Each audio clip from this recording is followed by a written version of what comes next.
So I recently sent my oldest child off to college. And for those of you who don't know, I have 4 kids. And this got me to thinking about the various stages of fatherhood. Now that I have a young lady who is, starting her life outside of my home, right? She's becoming an adult and learning how to do things on her own. The other day, she called me up and said, she's like, "Dad, I put air in my tire by myself." How exciting is that, right? Like, it's so fun. Like, it seems like such a simple thing, but she's never had to do that before. Her dad has always done that for her. And, but she's doing it herself now, and she's doing well. But I really want to start by talking about when they're really little, right? Because we all start with babies. And for me, this is by far the hardest part. So let's just talk about that for a minute. Okay. I remember, well, with all the children, but especially the first one, you know absolutely nothing, right?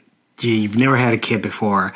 Lots of people are telling you what it's going to be like, and you think you have an idea, and you're not entirely wrong. The part that you're not capable of understanding is the emotional, physical toll that it takes when you're staying up late every night. You don't fully appreciate the freedom that you have before the kid is born, because they can't do anything without you, and you can't do anything without them, in addition to the fact that they are really, really demanding. They need your attention every couple of hours. And you've got your wife to help you, but you can't go anywhere or do anything without them. If you want to go to the store, you've got this, kid plus car seat, let's just say 40-pound dumbbell that has to be picked up and carried absolutely everywhere. If you are working on a task and then they need you, it doesn't matter what you're doing. It interrupts the task. It has to be done. You can't ignore them. You just can't, and you shouldn't, obviously, right? This takes a huge adjustment to get accustomed to the fact that everywhere that you want to go, no matter how leisure or how simple it seems, I'm just going to run out and do X. No, you have a kid. It takes a huge adjustment to get used to the fact that absolutely everything about your life has changed, and even the simplest task requires more work now. Another thing that I think is basically impossible to understand, even if it's explained to you before you become a father, is how this changes your wife. Because frankly, it's amazing to me to watch this process that a woman can go through this extraordinary change in her body and her emotions and just the way she perceives the world. First, this is unbelievably painful, trying to squeeze a watermelon through something the size of a lemon, and then to be flooded with all these emotions, to love this thing more than yourself, that this thing that just puts you through all this pain and suffering instantly becomes the very center of your life. You can't fully imagine what that's like for her. And I don't say that to belittle how you change as a father, because you too will love this baby. I fell in love instantly with this little girl, and she was everything to me in a lot of ways. I love this thing. She was a part of me, right? I remember carrying her around, and this happened with all the kids, but it's especially unique with the first one because you haven't done this before.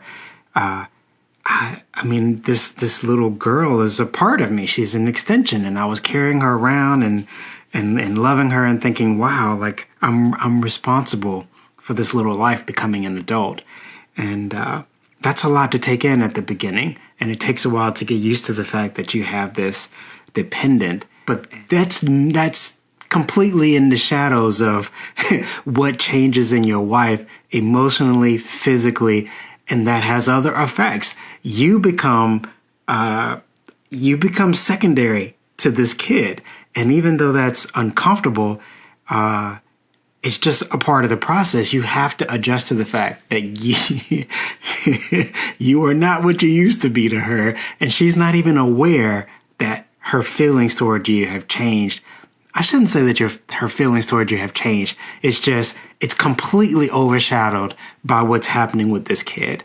And you have to be okay with stepping aside for a moment, especially with the first kid, This gets better with the second. She adjusts and she'll figure out how to be your wife again.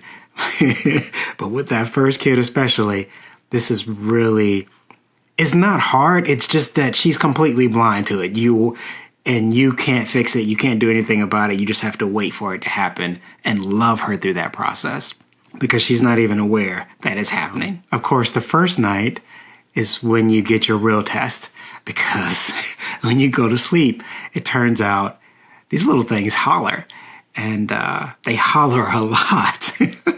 Every couple of hours, this baby will be waking you up and demand your attention.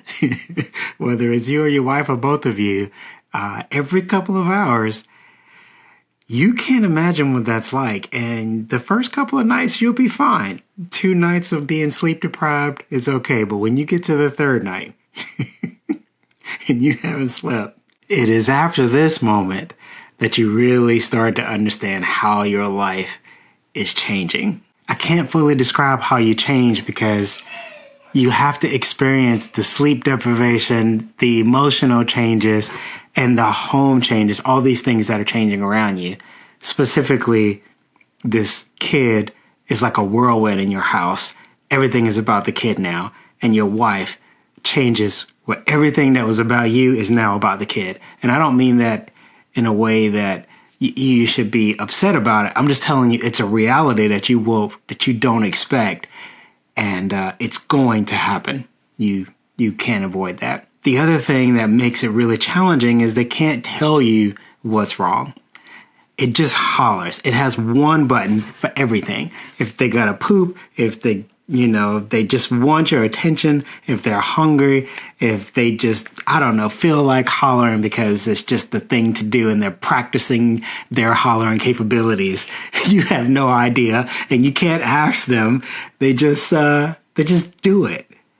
And every 2 or 3 hours, this will happen. For me, this was by far the most difficult part of being a dad. It's because I had no real measure of control. There's nothing you can do about it. When they get past the potty training stage and they can talk to you, this is when things get really good. But we'll save that for the next video.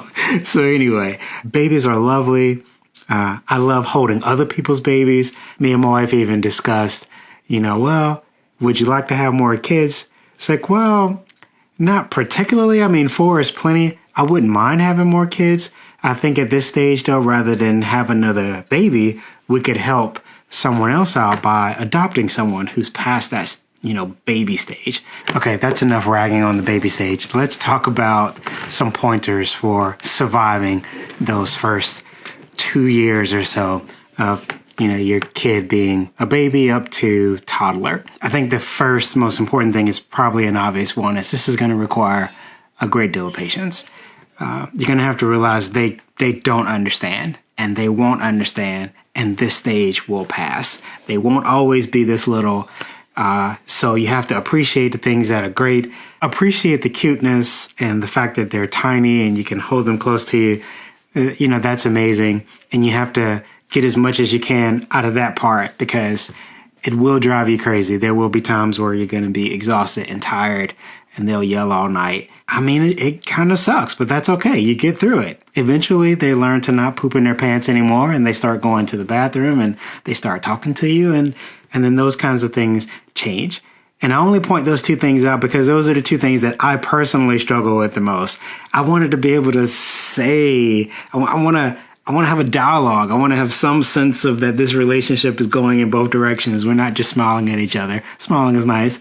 You can have nonverbal communication. They can hug you and they love you in a way that, the best way that they're capable of. But for me, I started to appreciate the relationship in a much deeper, greater way when I could talk to them. And I also appreciate it when they could go to the bathroom on their own. But, that's just me. I do want to keep a good balance here because it's very easy to focus on, the particular negatives when every stage has its positives too. And so depending upon your personality and the way you like to communicate, express yourself, you're going to appreciate different stages in different amounts. right? Some will love the baby stage more when they're more innocent and they're not talking. They haven't lied to you. They haven't done anything wrong. They can certainly annoy you, but you can be more patient because they're not aware that they're interrupting something or that the thing you're working on is more important than them just being picked up for the moment. They're just innocently reporting their current state as best as they can. And there's a certain beauty in that. And some will appreciate that more compared to when they get a little older and they start figuring out they what I'm just going to call the developmental skills that need to happen whether we like it or not. The ability to read someone and try to figure out how to manage this situation in a way that's favorable to you. That can be as extensive as, lying to not get in trouble and so on, which of course we don't want that. But this process of trying to protect yourself and interact with someone and tell them what they want to hear, it sucks, but it's going to happen, and you have to figure out all that with them together. Even the two things that I brought up eventually go away. They do eventually start sleeping through the night, and they start crying less, and you get a better sense of, when they need their diaper changed or those kinds of things. And if you're sharing this task with your wife, or she's, more likely doing most of it, then that part won't weigh as heavily on you. But especially in those situations where your wife is handling that part the most, it will be good if you, made an effort to pick the baby up and, try to help her out with that, because this is also straining or can potentially strain your marriage a lot. Your wife is going through a huge emotional change at this stage in her life. And, this is like a hurricane coming through your house in a lot of different ways. So don't forget about how this affects your wife. You have to be willing to both receive less attention from your wife and at the same time give more attention to her, because she's going to need you here. She needs you in multiple ways, not just with helping to take care of the kid, but I mean, maybe she might have postpartum depression, or even if she doesn't have any issues like that, it can strain your relationship because so much energy and attention that was directed between the two of you is now directed towards the kid.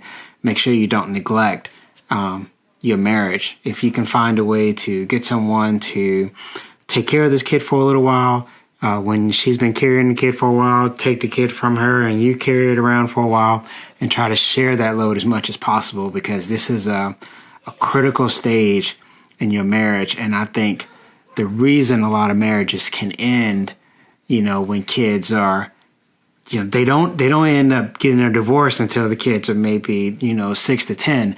But in my personal opinion, I think it can start after you have kids, how that starts to spiral your relationship downhill, because you haven't been talking, you haven't been connecting, and it's more than just whatever you were doing before. You're going to need to ramp it up by 10. So much more effort and attention is needed for your wife. We're not talking about the kid here now. I'm talking about your wife needs you. And if you take care of that, she'll take care of you eventually, because you're nobody for a little while. And you got to be okay with that. I know that sounds bad, but that kid is everything. And you are just a donor for a little while, and you can't be upset about this. This is something happening to her, and it's so genetic, so emotional, so deeply embedded in her to be consumed with making sure that this little life survives. It has nothing to do with you, and she's not doing it on purpose. It's about this life you created together. I only bring this up to say that looking back, there are things I think I could have done that would have made it even better. Both in my attitude and how I handled it, that just would have been good. And for others, especially if your marriage has any other stresses that can bring you down above the normal stuff, like everybody has, especially at the beginning when you have very little money and, finances can be stressful and taking care of the house and work can be stressful. And then you have a kid, and that kid multiplies every other stress, because it absolutely demands your attention. You can't ignore it. In fact, it's illegal to ignore your kid.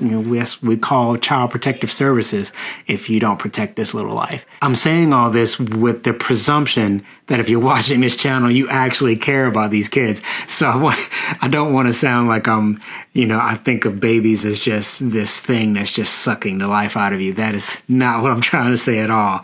I love all of my kids. I'm happy to be a dad. I feel like I don't need to say that, but because this is the internet and people can take what you're saying to mean what you didn't intend, I'm just saying it out loud. What I hope is obvious. I love these children, and I have loved all of them since they were born. I'm also assuming that you feel very similarly, or you wouldn't be watching this video. So anyway, those are the two main things. You're going to need patience with the kid. You're going to need patience with your wife, and your wife needs you. She needs you a lot more than you think. The kid is going to be the one screaming, but don't forget about the wife. She's not screaming, but she needs you. Actually, she might be screaming. Who knows? A lot of weird things happen when she has a baby for the first time. It gets better with the second one. Okay, I want to talk about the next stage, but I'm going to save that for a separate video. So go be a dad.